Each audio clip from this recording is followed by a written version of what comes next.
Vector addition. बच्चों इसके previous clip में हमने आपसे डिस्कस किया था कि किस तरीके से हम दो वेक्टर्स को कंबाइन करके रिजल्टेंट वेक्टर निकाल सकते हैं। ठीक है बच्चों, हमने पढ़ा था कि अगर दो वेक्टर्स सेम डायरेक्शन में हो तब उनके मैग्नीट्यूड्स एड अप हो जाते हैं। ठीक है, और अगर दो वेक्टर्स अपोजिट डायरेक्शन में हो तो फिर हम उनके मैग्नीट्यूड्स को सब्ट्रैक्ट करके रिजल्टेंट वेक्टर का मैग्नीट्यूड निकालते हैं, और जो रिजल्टेंट वेक्टर का डायरेक्शन होता है वो बड़े वेक्टर के डायरेक्शन के अलाउंग होता है। ठीक है, अब बच्चों मान लीजिए कि हमारे पास कोई दो वेक्टर्स हैं जो ना ही पैरेलल हैं और ना ही एंटी पैरेलल, और हमें उन दोनों वेक्टर्स को जोड़ना है। ठीक है, तो उसके लिए बच्चों हम लॉ का यूज करेंगे जिसका नाम है triangle law for vector addition. इस लॉ का यूज करके हम दो वेक्टर्स को ऐड करेंगे। आइए समझते हैं इसको किस तरीके से करना है। ठीक है, तो मान लेते हैं बच्चों इस स्टेटमेंट को एट द लास्ट समझेंगे। ठीक है, पहले किस तरीके से ये लॉ एप्लीकेबल होता है उसको समझते हैं। बच्चों मान लीजिए मैंने एक प्लेन, इसको आप अपने बुक में अगर ड्रॉ कर रहे हो वेक्टर्स तो आप उसको प्लेन ऑफ द पेपर बोल सकते हो। ठीक है, मैं यहाँ पर बोर्ड पे ड्रॉ कर रही हूँ, तो मैं सपोज दो वेक्टर्स कंसीडर कर रही हूँ। इस प्लेन में मैं दो वेक्टर्स ड्रॉ कर रही हूँ। ये बच्चों मेरा फर्स्ट वेक्टर, इसको मैंने नाम दिया वेक्टर ए। ठीक है, और यहाँ पे भी आप देख सकते हो इसी डायग्राम को मैं आपको यहाँ पे रीड्रॉ करके एक्सप्लेन कर रही हूँ। तो यहाँ पर हमने लिखा पी क्यू। ठीक है, ये पी क्यू हमारा वेक्टर है और उस वेक्टर को हमने एक नाम दिया वेक्टर ए। ठीक है, अब सेकेंड वेक्टर हमने लिया बच्चों इस तरीके से, ये है वेक्टर आर एस, और इस आर एस सेगमेंट को हमने नाम दिया वेक्टर बी। ठीक है, अब हमको इन दोनों वेक्टर्स को ऐड करना है। ठीक है बच्चों, आप देख सकते हो कि अगर मैं इस वेक्टर को थोड़ा सा नीचे ले आऊं इस तरीके से, मान लीजिए ये ए वेक्टर है और ये बी थोड़ा सा ए के ऊपर है, अगर मैं इसको नीचे ले आऊं, ये देखिए आप यहाँ पे मैंने इसको शिफ्ट कर दिया, ये आपका ए वेक्टर है। ठीक है, और ये बी वेक्टर है, तो यहाँ पर देखिए ए और बी के बीच में कुछ एंगल बन रहा है। ठीक है, तो जब वेक्टर्स इस तरीके से इंक्लाइन हो तब हम इस रूल का यूज करते हैं जिसका नाम है triangle law of vector addition. अब बच्चों इस लॉ को समझने से पहले एक चीज हम समझ लेते हैं कि पैरेलल शिफ्ट ऑफ वेक्टर्स क्या होता है। बच्चों हम वेक्टर्स को पैरेलली शिफ्ट कर सकते हैं। इसका मतलब ये हुआ, जैसे मान लीजिए इस लॉ का नाम हमारा ट्रायंगल लॉ है, हमको क्या फॉर्म करना पड़ेगा, ट्रायंगल।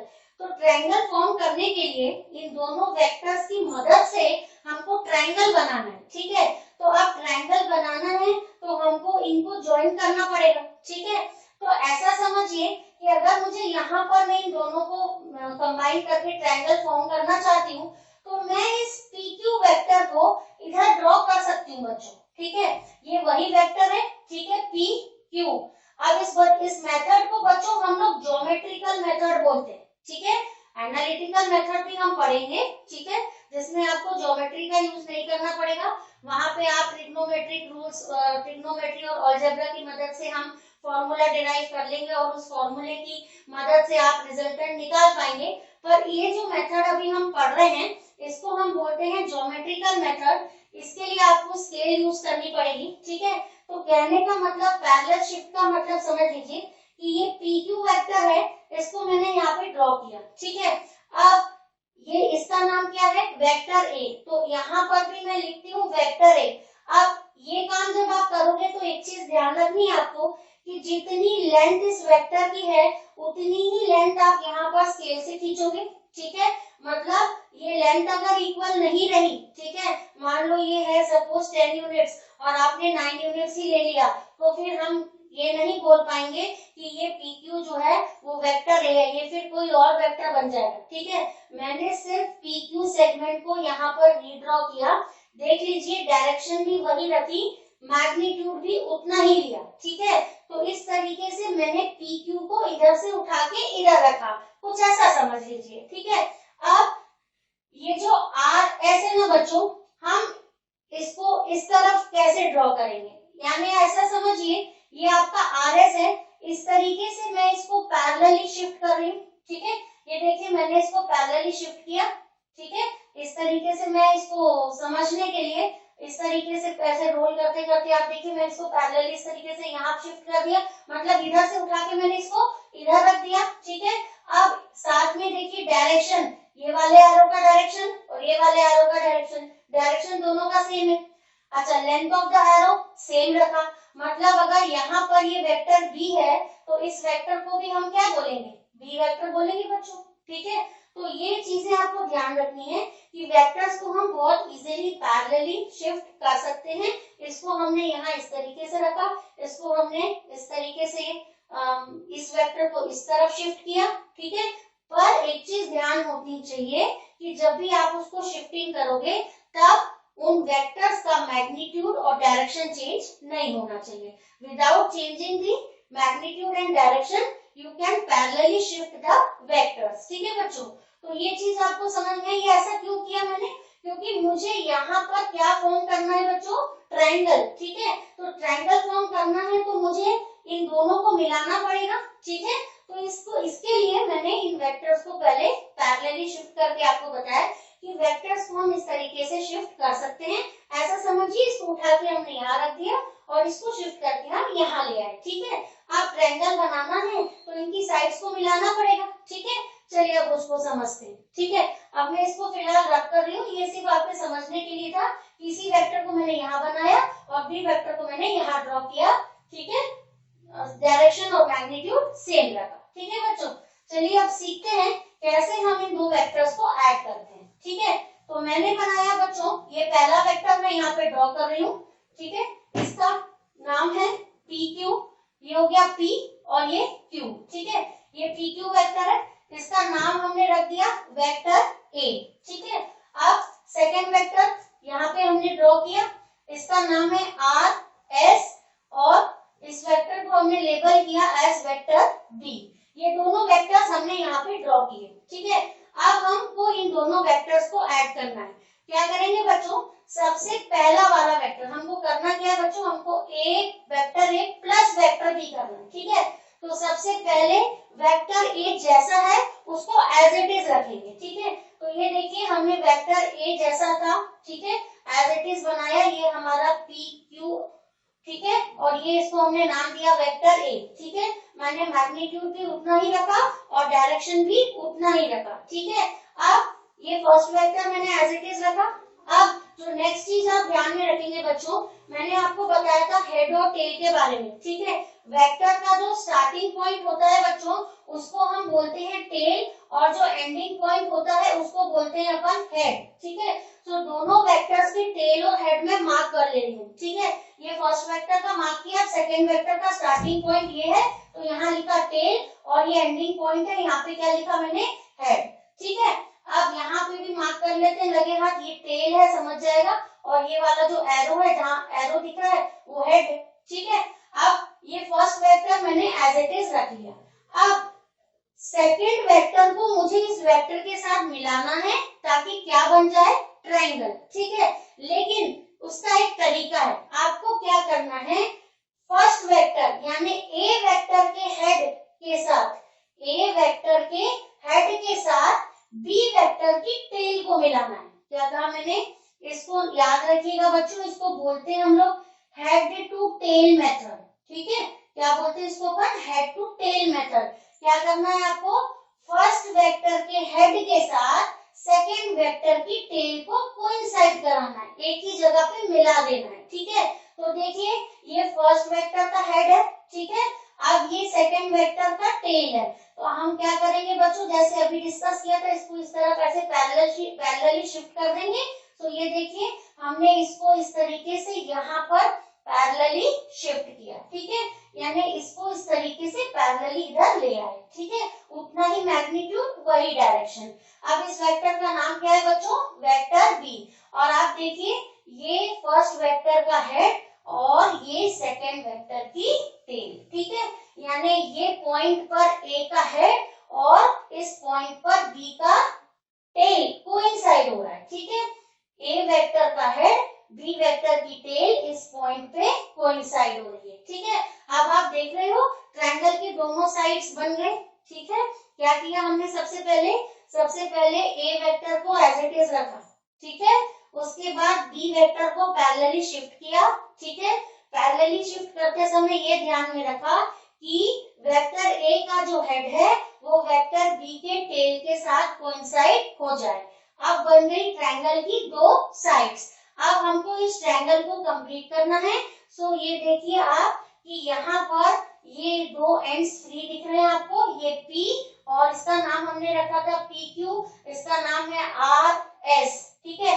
अब ये P और S ये दो एंड्स फ्री हैं, इनको हम ज्वाइन कर देंगे ऐसे, तो क्या बन जाएगा बच्चों, ट्रायंगल, ठीक है। तो ये जो थर्ड साइड है ना बच्चों, ये थर्ड साइड क्या रिप्रेजेंट करेगी, रिजल्टेंट, मतलब ये हो जाएगा आपका vector A plus vector B, ठीक है। अब आपको मालूम है ये रिजल्टेंट है, PS क्या है, रिजल्टेंट, और रिजल्टेंट के पास दोनों चीजें होती हैं, मैग्नीट्यूड और डायरेक्शन, ठीक है। तो मैग्नीट्यूड के लिए आप A का मैग्नीट्यूड B का मैग्नीट्यूड ऐड कर लोगे। से फॉर एग्जांपल बच्चों ये 5 है और ये 4 है, तो कितना आएगा रिजल्टेंट का मैग्नीट्यूड, 9, ठीक है।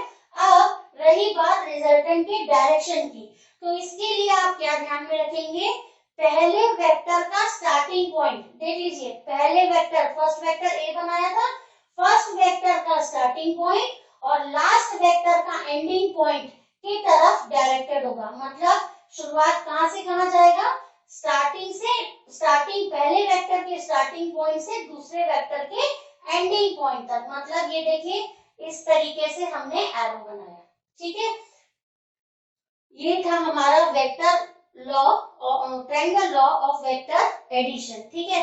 अब एक बार इस स्टेटमेंट को पढ़ते हैं बच्चों। इसमें लिखा है if two vectors describe the same physical quantity, मैंने आपको बताया था जो भी दो वेक्टर्स आप ऐड करोगे वो सेम फिजिकल क्वांटिटीज होने चाहिए, ठीक है।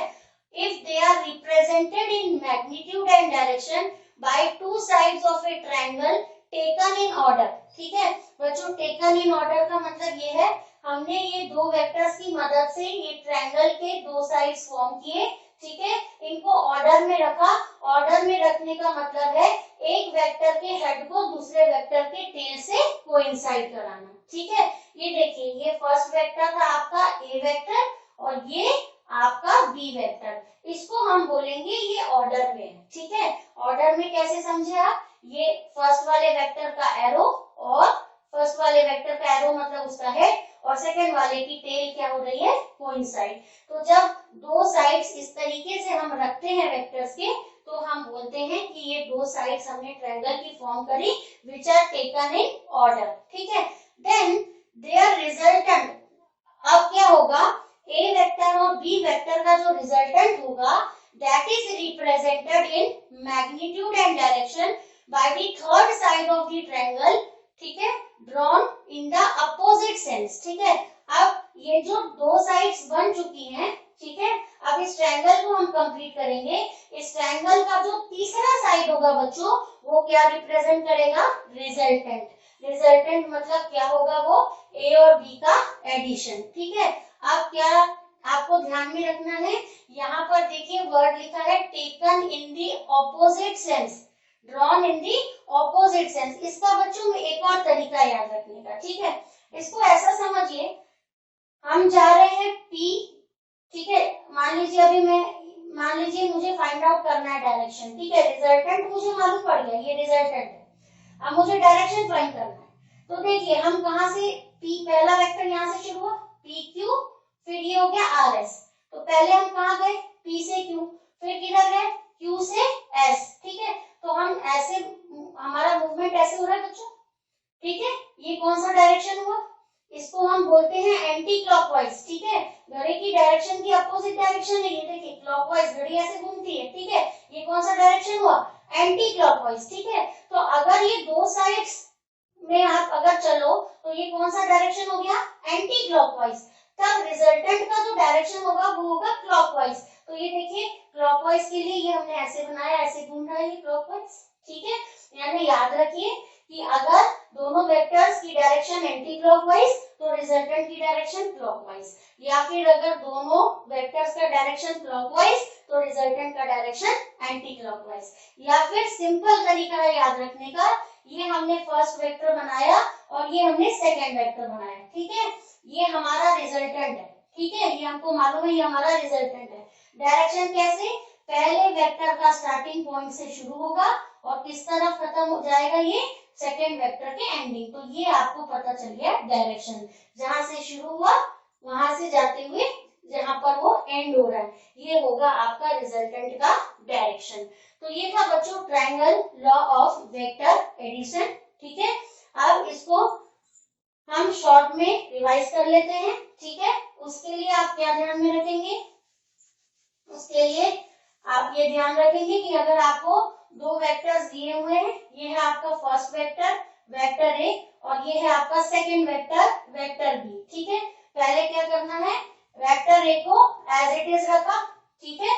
उसके बाद वेक्टर ए का मार्क कर लेंगे, ये हो जाएगा टेल, ये हो जाएगा हेड, ठीक है। और यहाँ पर ये हो जाएगा, यहाँ मैंने मार्क किया टेल हेड, फिर यहाँ पे टेल, फिर यहाँ पे हेड। अब क्या करना है, ए वेक्टर के साथ बी वेक्टर को मिलाना है, लेकिन ये ध्यान रखना है कि ए के हेड के साथ बी के टेल को मिलाना है। तो ये है बी का टेल, ठीक है, ये हमारा वेक्टर बी बन गया, ठीक है। ट्रायंगल की दो साइड्स कंप्लीट हो गई। अब ट्रायंगल की तीसरी साइड को अगर ज्वाइन कर देंगे तो ये वाली लाइन हमको क्या बताती है, रिजल्टेंट वेक्टर, और वो होगा वेक्टर ए और वेक्टर बी का एडिशन। रही बात डायरेक्शन की, तो स्टार्टिंग पॉइंट से एंडिंग पॉइंट की तरफ डायरेक्टेड होगा ये हमारा रिजल्टेंट वेक्टर, ठीक है। स्टार्टिंग पॉइंट ये है हमारा, ठीक है, वेक्टर ए का स्टार्टिंग पॉइंट और वेक्टर बी के एंडिंग पॉइंट की तरफ डायरेक्टेड होगा हमारा रिजल्टेंट वेक्टर। तो ये था बच्चों ट्रायंगल लॉ, जिसकी मदद से अगर दो वेक्टर सर्टेन एंगल पे इंक्लाइन हो तो हम इस रूल की मदद से दो वेक्टर्स को ऐड करके उनका रिजल्टेंट फाइंड आउट कर सकते हैं।